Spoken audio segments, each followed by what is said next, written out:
There he is, Kevin O'Connell. Got a fresh haircut there, don't you? Got a fresh haircut. Got a big old smile. It's time to go, PA. Well, it's Tuesday. It's Tuesday during the course. Hayes in the bar. Now it's time to ride, isn't it? I don't know about that. We got some good stuff brewing upstairs, man. Well, yeah. Tuesdays. I mean, Tuesdays are the players here. The players aren't here today, are they? Yeah, okay. No, this is our. We solidify kind of the early downs game plan. Get a jump on some third down. Yeah. Normally this is one of my favorite days of the whole week when a lot of things come together as a staff and the game plan comes to life. Well, we Kevin O'Connell joining us at the TCO radio studios each and every Tuesday at 11 o'clock. Each and every Tuesday at 11 o'clock, right? Yes. I would like to say yes. Yes.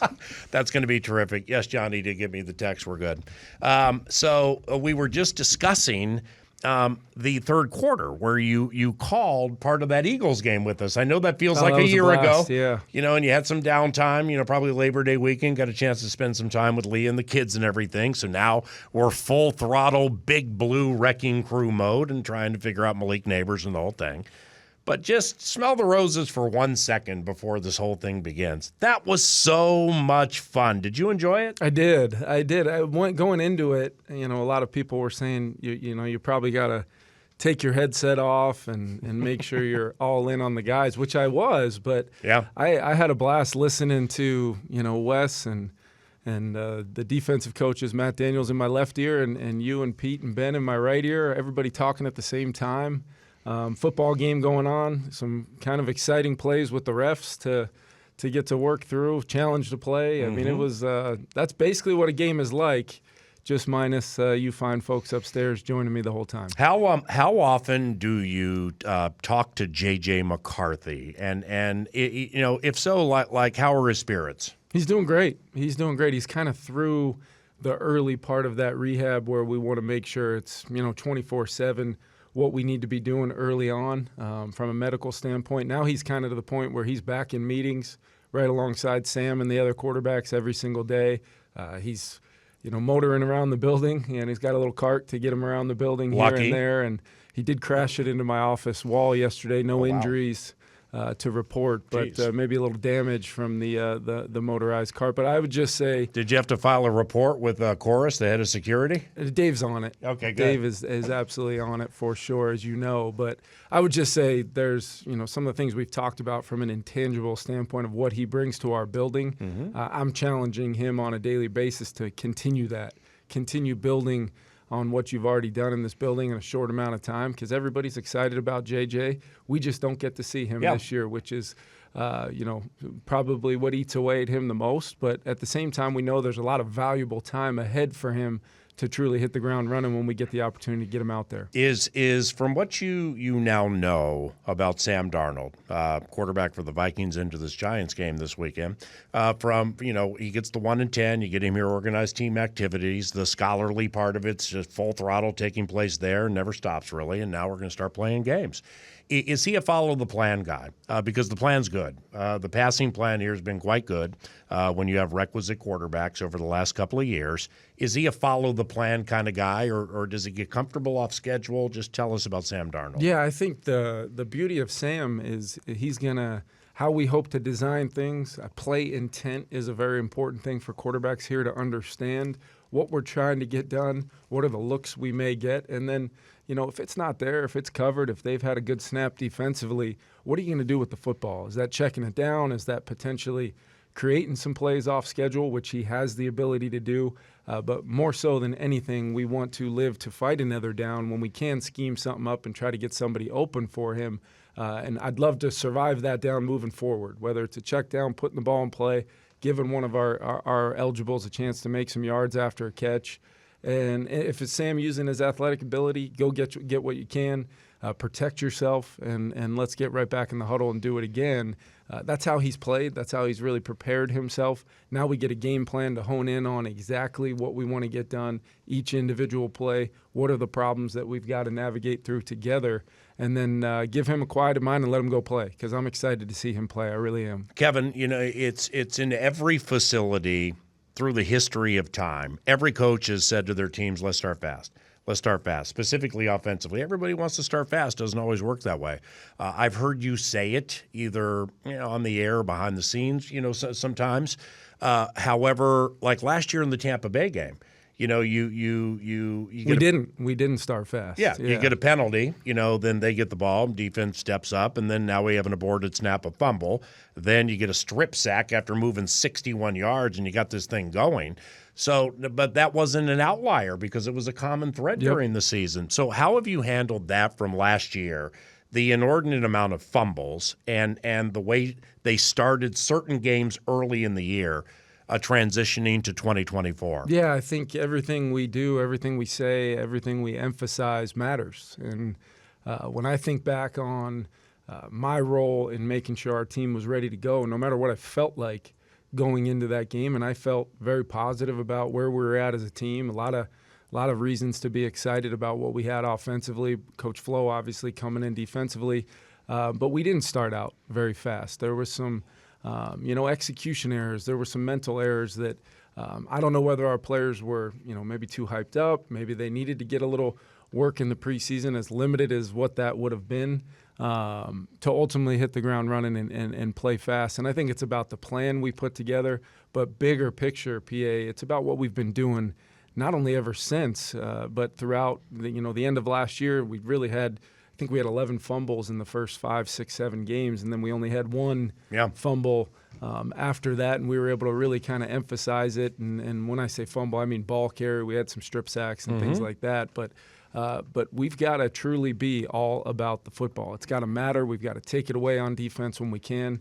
We got to catch it when they throw it to us. We got to strip the ball from ball carriers and take it away however we can to generate some positive numbers in the defensive takeaway category. And I have a ton of confidence in the group we'll put out there to do that. And then offensively, it's, are you doing the little things, or is it the illusion of ball security? Yeah. I want to see every single guy that catches a football or carries a football in a running play to show and demonstrate the principles and the techniques that we coach. What's the illusion of ball security? I've never heard you say that. Yeah, it's it looks like a guy might have the ball tucked, but does he have that offhand cover in traffic? Does he have the wrist above the elbow against the rib cage? Things that you can confirm visually that real ball security exists. And what we've done basically every waking moment we've had on the field and off, for that matter, is coach it and demand it. And we got to have guys that go in the game that show those things because we've learned no matter what you scheme up, no matter how many yards you throw for, no matter what you do from a chalkboard standpoint, if you don't do the simple things that just make good football teams good, holding on to the football, limit your penalties, converting third downs, protecting the quarterback, the little things that end up being huge things when you're at a podium after a game, talking about why you weren't successful. And I can't tell you, the amount of hours I've stayed up at night thinking about how to prepare this team for this year, and I feel really good about my coaching staff and what we've done. Now we get to go forget all the good feelings, forget all the good vibes. We get to go line it up and play against somebody else, and we're going to do it on the road, in a really challenging place, and I'm excited to see our team go to the Meadowlands and go compete. Kevin O'Connell, head coach of the Minnesota Vikings, 9 to noon. It's 11:13. Vikings and Giants, noon KFAN this weekend. Pregame at 10. Can't wait. MetLife Stadium with Blake Brandel as your at left guard. What do you like? I mean, I could frame it up like this. What are you looking on which to improve from last year, or what are you looking to get out of Blake so he identifies himself? Well, first and foremost, he's done that. I mean, he's had maybe as consistent of a training camp that really anybody on our football team has had, just by doing the things that he's coached and taking. He's very smart, isn't he? Great technique, fundamentals. He's a big guy in there, having a big body in there at the guard spot. That only helps Garrett at the center spot. Obviously, with CD next to him, that's a pretty formidable combination in the run game to really kind of build around, getting downhill behind those guys. Pass pro-wise, I think he's improved tremendously, understanding when he's in a one-on-one situation, when does he have the slide to him, how I can alter my technique to, not only survive the down against really good interior rushers, but he's a guy that can sit down on a pass rush now and give ourselves, a pretty good pocket in there for Sam to sit in there and progress, 1 to 2 to 3 to 4, all those things. And I just think, what I'm most excited about is we wanted the goal of giving Blake a ton of reps at the same spot, let him get comfortable, let him apply that football intelligence, and ultimately see where he can go from here. Now, still going to be a big-time opportunity for him, and I think he's up for it, and we're going to coach him up along the way. But I feel really good about Blake going into this season. And at least the whole thing starts easy for him and everybody in the middle. You got Dexter Lawrence, then the Niners after that, then the Texans after. That's right. I mean, there are no easy passes in this thing, period, it's right? It's how every team's getting built. You just feel like every week in and week out it's going to be edge rushers, it's going to be interior guys. That's one of the reasons why we went out and really tried to fill up that outside linebacker room with the Grenards and the Van Ginkels, Turners, all these guys.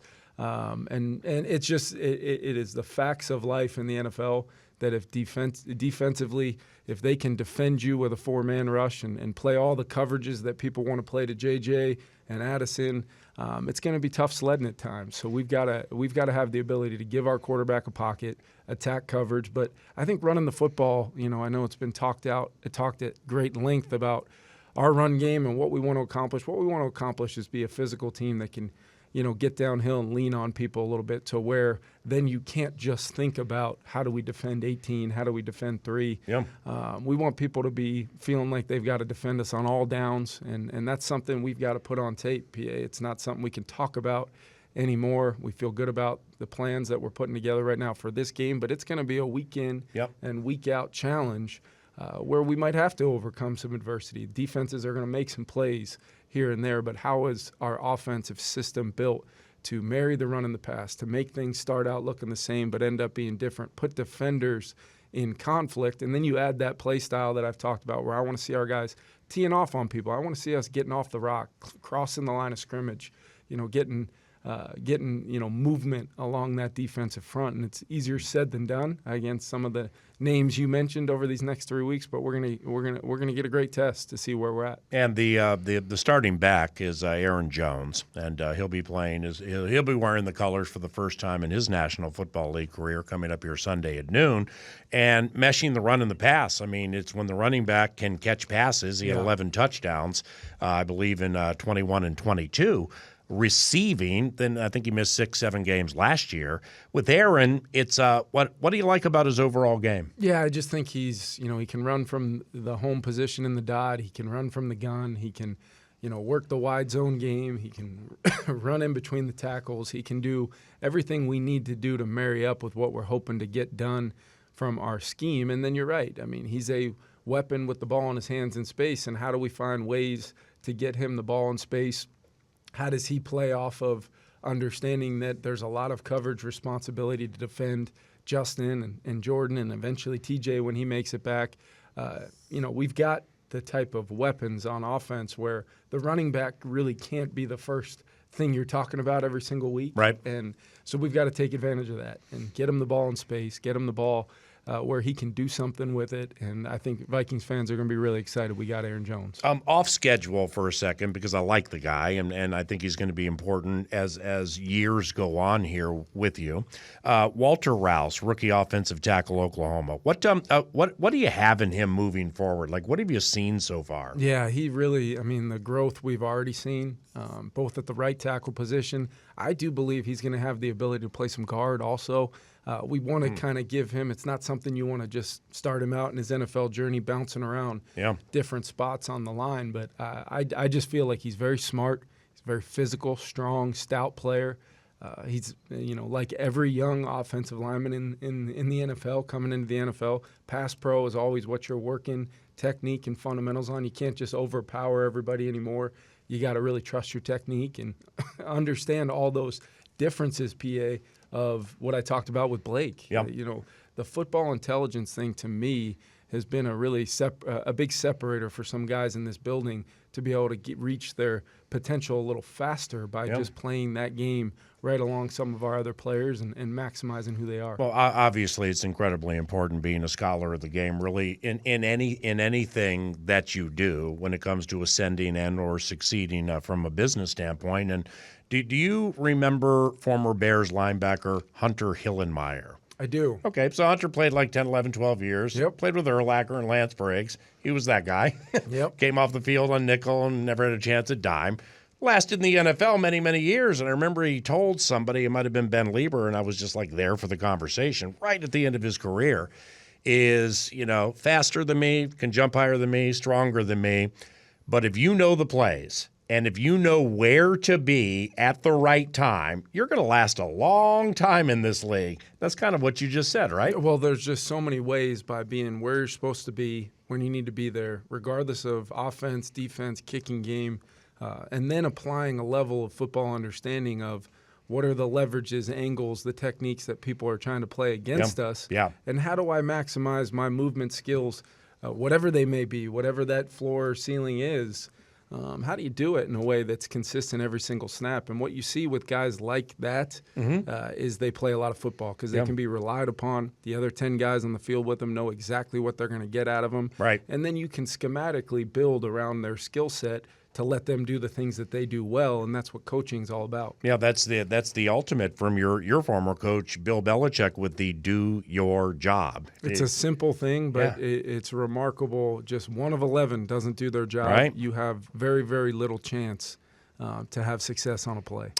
You put much on wide receiver Jalen Nailor's plate this preseason, featuring him in at least 2 games, but just a lot in training camp practices and the joints and everything. And when healthy, when completely happy and healthy, how can he be best used to complement Jefferson and Addison? Well, I think you work your way backwards from, Flo likes to call them the weighty downs, the third downs, third down in the red zone, 2-minute situations. What Jaylen really gives us at that third receiver spot is really 2 things.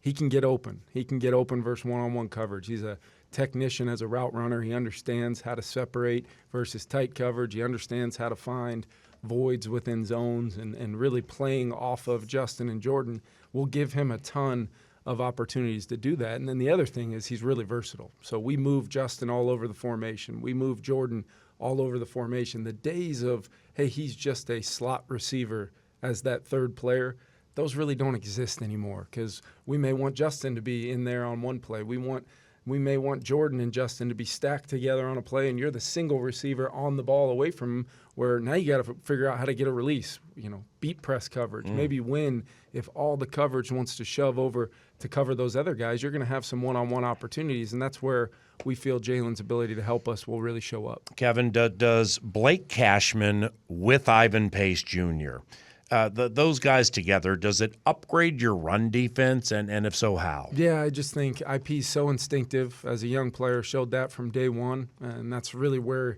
you talk about that football intelligence. Ivan's also got the physical skill set to go with being a really smart football player. He understands there's a savviness to his game where it's really hard to block. He can still get downhill, really good tackler. And then you've got Blake Cashman, who brings a level of explosive athleticism to be able to run, hit, play sideline to sideline, cover people in man coverage, trying to take away some of the backs that we're going to play against. In this league, you've got to have a guy that can do those things. Otherwise, you're always trying to pull from other areas of your defense to help kind of combat what you're going to see offensively. And I think those 2 guys, Blake's a really smart player. Ivan, the communication factor between the front and the back end in Flo's defense, it's so critical because you've got a lot of moving parts, checks. We're going to play this defense to this look. We might play this defense to that look. It's one of the things Harrison Smith loves about the defense is just how we can really get ourselves into premier defensive looks against what we want, and it gives you a level of being able to dictate how the game goes from a scheme standpoint. But now, we've got some guys to really make it come to life with their physical ability. And Van Ginkel, Andrew, I can't wait to watch him play because it's the Vikings played Miami, and Van Ginkel played. I'll get him ready for the game calling depth chart, but I'm not like watching Miami Dolphins football on a weekly basis. And just listening to you right after you guys signed him and then watching back some on and off the ball stuff, and you could tell when he shakes his shoulders to the right of Sam Howell and then he knew exactly where the play was going. He jumped it, got to the end zone. I'm like, damn, my man's smart. I can't wait to watch him play. And, with Dallas Turner and Grenard, big year for Pat Jones II here, Van Ginkel's the one that's very intriguing to me. What about you? Yeah, same. I mean, he's here for a reason. Great understanding of what we want to do defensively from his time with Flo in Miami, and just the way he can be, it's one thing to be a kind of a Swiss Army knife and do a lot of different things, but when you add his ability to, rush the quarterback, to get a one-on-one and go win, play with great I had energy, no idea he did that. And he's going to be one of the hardest playing guys on the field every single snap. So whatever we're asking him to do, you can count on him, and you know that the effort is going to be there through the echo of the whistle. And what that gives you is, really versatile front groupings. You can have Turner here. You can have Grenard there, Pat Jones, Jihad Ward. Where's IP in this whole thing? Where's Blake Cashman? It causes – I just know from practicing against it for the last 6 weeks or so, you feel it. You feel schematically you can't just line up and call plays. Because of guys like Andrew Van Ginkel and their role in the defense. A cliched question because so much has changed, but I would just like to know from my knowledge, Jihad Ward, former Giant just a couple of years ago. Duke Shelley on their practice squad. Yep. When it comes to things like that, like how much true intel can people give back and forth like that? Yeah, I think it depends. It depends the position. It depends what they've been asked to learn from a standpoint of the systems. I mean, Duke's, I share the opinion of many about Duke Shelley. I love the player, love the person. He just happened to be, in a position room here where we added, Shaq Griffin, we added, Stephon Gilmore, Murph. We have the emergence of a guy like Dwight McLaughlin and obviously a Caleb, and bringing in Fabian Moreau. So there's 6 right there, and I say it's the least favorite part of my job is, moving on from players just out of a numbers game, and Duke's going to help them. Duke's probably going to be on the field for them. I could see him having a real role inside for them, and we've got to be ready because he's made a ton of plays out here on our practice field, so we have a ton of respect for the player, and we're probably going to have to be holding Jihad Ward back a little bit. Yeah, he's been a phenomenal addition to our team. Just his energy, his spirit, what he brings to that outside linebacker room. He's one of he's one of my favorite guys to just catch in the halls around this building and have a conversation with. I think he's pretty darn excited to go back to the Meadowlands. Yeah, so if he's on your side, right? That's exactly right. Right. He's a tough. You could just. I've talked to him like 5 words. You can tell he's a tough guy. Yeah, he is. He loves soft-spoken. Playing. I mean, there was a situation where we were thinking about maybe holding him out of that last preseason game. Oh, in his hometown. I went up. And I said, what are you thinking, Hottie, for this game? And he said, Coach, I'd play in the parking lot if you'd let me. So if you try to hold me out, I'm going to end up forming my own game outside and trying to get some ball in. Oh, he was so excited. And he couldn't. And just through warm-ups and just the juice he brings, that's a real thing. It's a real thing over the course of 17 games to have a guy like that. All right, KO, last one. You mentioned the corners. And with Stephon Gilmore, Shaq Griffin, Fabian Moreau, and Byron Murphy Jr., like into the first game last year with the Caleb Evans, Byron Murphy Jr., let's put Mackay in there as the third.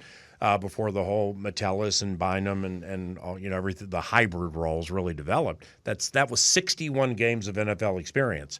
The Vikings come into it with those 4 I just mentioned with 441 games of NFL experience. Holy cow!